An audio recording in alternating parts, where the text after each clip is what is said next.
আলহামদুলিল্লাহ, সমস্ত প্রশংসা সেই মহান রব্বুল আলামিনের নিমিত্তে, যে মহান রব্বুল আলামিন আজকে আমাদেরকে সুন্দর মনোরম একটি পরিবেশে বসে ইফতারের পুরো মুহূর্তে কিছু কথা বলার সুযোগ করে দিলেন।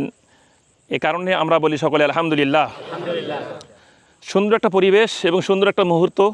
আলহামদুলিল্লাহ, আমাদের বর্তমান কিছু ছাত্র, প্রাক্তন কিছু ছাত্রকে সামনে পেয়ে খুবই ভালো লাগতেছে, খুবই আমরা আনন্দিত, আলহামদুলিল্লাহ।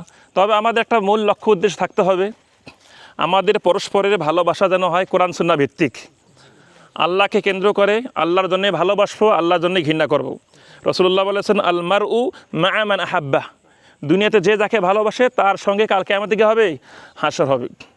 দুনিয়ার সকল বন্ধুত্ব সম্পর্ক সব নষ্ট হয়ে যাবে, একমাত্র তাকওয়ার ভিত্তিতে বন্ধুত্ব কী থাকবে? টিকে থাকবে ইনশাআল্লাহ। তাই আমরা তাকওয়াকে কেন্দ্র করে ইনশাআল্লাহ দুনিয়াতে চলার চেষ্টা করবো ইনশাআল্লাহ।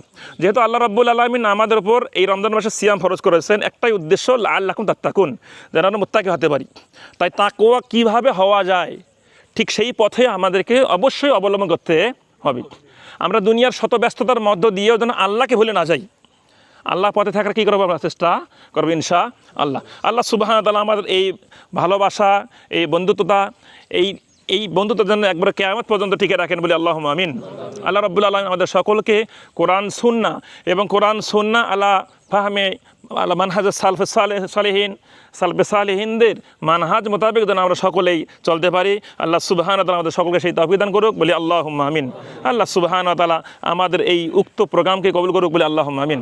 সুবহানাকা আল্লাহুম্মা বিহামদিকা আশহাদু আল্লা ইলাহা ইল্লা আনতা আস্তাগফিরুকা ওয়া আতুবু ইলাইক। আসসালামু আলাইকুম ওয়া রাহমাতুল্লাহ।